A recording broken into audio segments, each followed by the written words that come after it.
Welcome to Great Overload. I'm Anthony, and let's talk a little bit about Amazon's new game streaming service, Luna.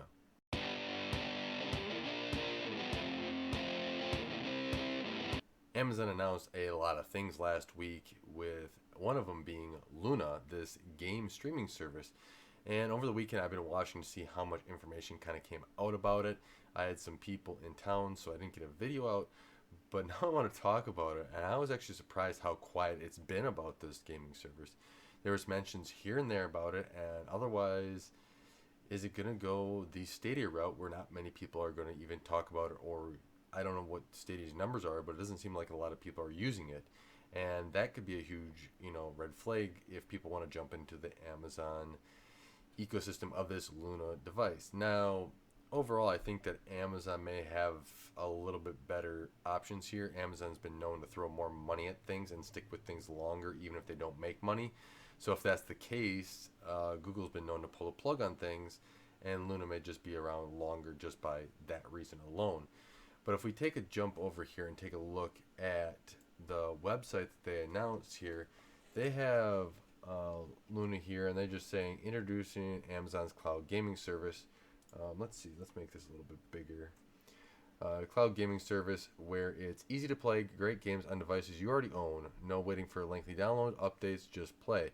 So this is going to be kind of like the Project X Cloud Stadia, where you're supposed to just jump into the game and start playing. There's a little video here, and I will post this landing page in the description below. They talk about the games that they have on here, or kind of show off some of them, and it looks to be a good mix of everything out there. Even they got Control, some games that came out this year. Control came out this year. Metro Exodus, I know I have a friend that really likes that game. So they have a whole bunch of these classic games overall. They will also have a controller, and we'll get to that in a little bit. But they also have a Ubisoft as well. Kind of going off, they notice it's going to be $5.99 a month or $6, and it's unlimited hours of play, growing library. I hope so, because if it's a static library, that's going to rule it off already. 1080p, 60 frames per second, 4K eventually for streaming. You can stream up to 2 devices at a time, and right now it's play on PC, Mac, Fire TV, and web apps, and iPhone and iPad. And the iPhone and iPad are actually in the web browser, I believe. So Android, I believe, is coming down the road.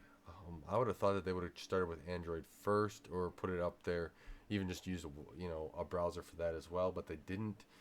And then Ubisoft as well. So you're gonna have DLCs, the Ultimate Editions, same sort of thing. 1080p, 60 frames per second.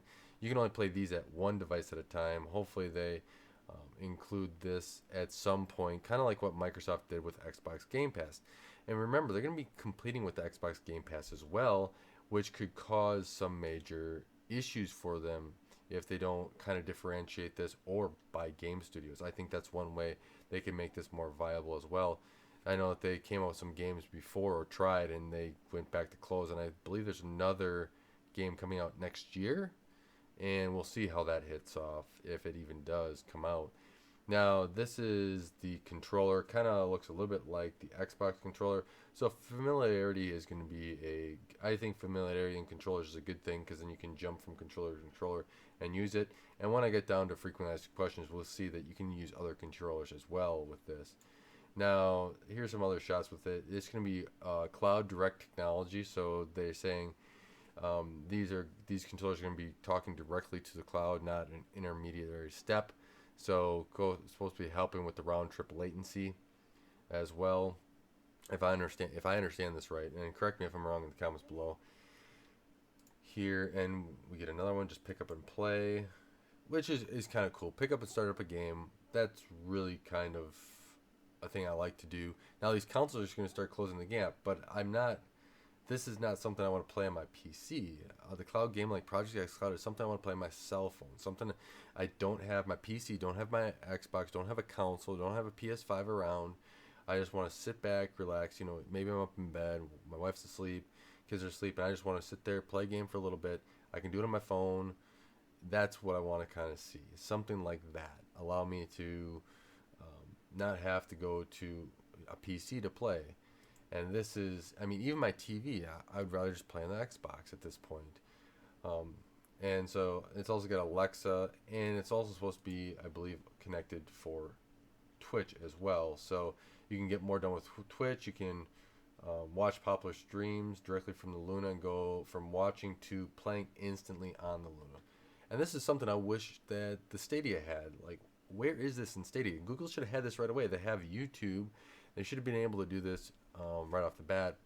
However, I think that there is one advantage to Luna here where I read something, I can't remember for where, who I really wish I did.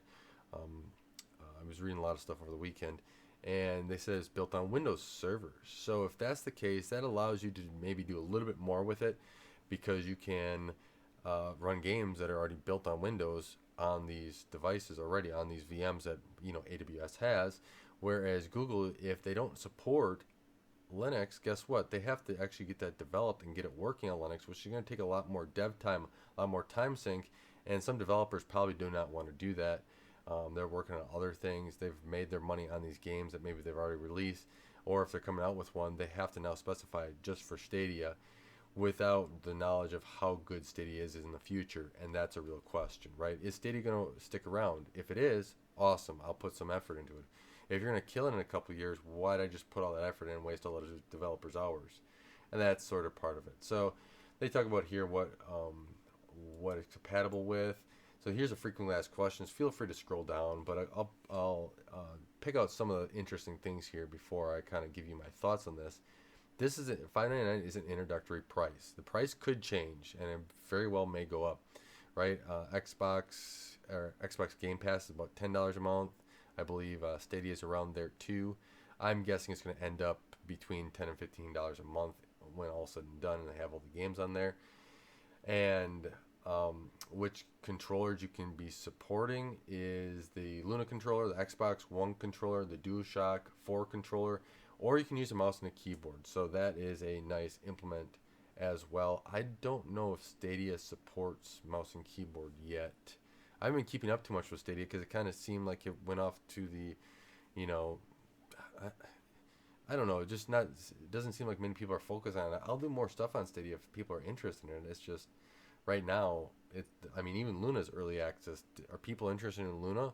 Grab the early access stuff. I never got the early access on Google because I just didn't know where it was going to go. Or I'm not probably going to get the early access in this because I just don't know where it's going to go and if things are going to support it. And do I really want to buy a service where I don't even pay for Xbox Game Pass, right? I have Xbox Gold, and even that is like, do I really need it? So do I need to buy that service? And internet speed here, this is kind of interesting, these two things. So you need 10 megabits per second down.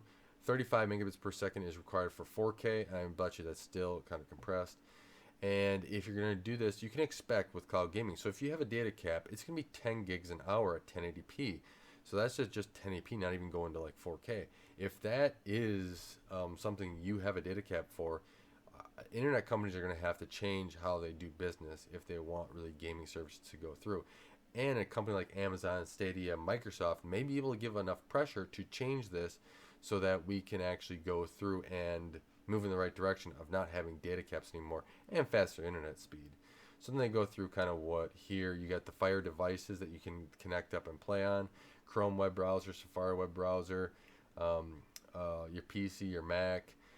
One other thing here before we go back is I guess 4K is coming soon. And so they got some other stuff here. They got about the Ubisoft channel. Does Luna support 2.4 or 5 gigahertz? It supports both. And it's only available right now to mainland US. So it's going to take some time to get this out. They're just testing this. And over time, as they do that, hopefully we get to a point where this makes sense for other countries. Because I think even some other countries, this may make more sense than even the United States. There's other countries with better internet access throughout the entire country than there is in the United States. And that's just because the United States is, big overall with a whole bunch of rural areas and not, a lot of people live in the cities, but overall, if I were to go up to my parents, this service really wouldn't work up there during certain times of the day. Sometimes they get great internet. They get, 18 down. Yay. But other times of the day, it's, I hope to get 256 kilobits per second down. So it's a wide range. and this wouldn't be for them or in that area, which I like it to be. So if I'm up visiting them and I want to play a game or something because I'm not doing anything, okay, let's go play a game. Except even on this, I couldn't be able to do it because 1080p, unless they have like a 720p, or well, even then, if it's certain times of day, it wouldn't work up there. But my thought is on this, and is we're still on a wait and see. I do think that Amazon's willing to spend more money than Nvidia, or than Google Stadia. I mean, I forgot that too. Nvidia has one as well. I think Nvidia is willing to stick with it probably longer than Stadia as well. They Amazon's willing to throw more money at it, and as Nvidia gets more money to spend, they're probably going to want their streaming service to take off a little bit more and show off what they can do, especially with some of their broadcast stuff and their compression DLSS. I'm sure that there could be something there to help with reduced bandwidth constraints on that internet connection. So that's just a couple of my thoughts here going through it. It's not something I'm going to get early access to. It's something I'm going to be watching though. I'm actually particular watching. I think this is slightly better.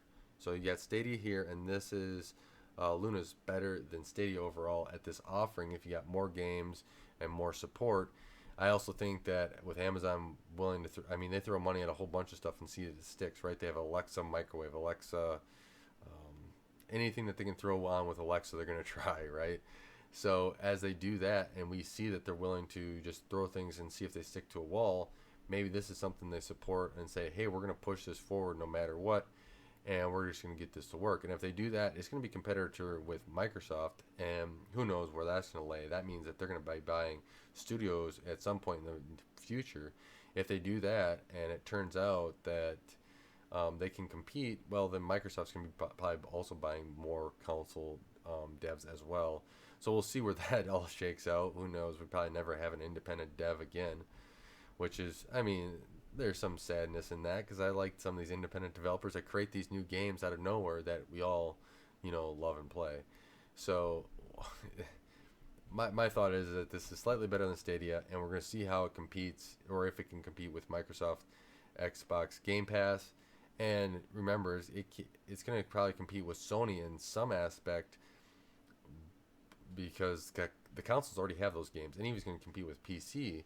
And these are for maybe people that don't have the money for a high-end or a good gaming PC at any level. But is that going to change as people decide to upgrade, or as games can even be supported on lower hardware, and as hardware gets better, right? There's that secondary market hardware that all of a sudden you buy, and you can play a game that you didn't before. So are people going to be willing to put their money into that, or pay for a streaming service that hopefully they can have the game that they want when they want to play it?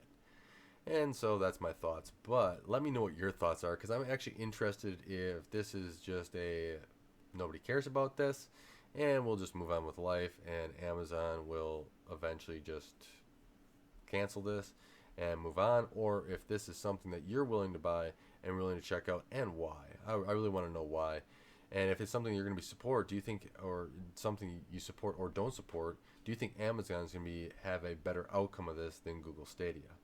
So with that, thank you guys for watching. Thank you guys for helping support Gray Overload and helping this channel grow. I really appreciate it. And until next time, don't forget to like, share, and subscribe.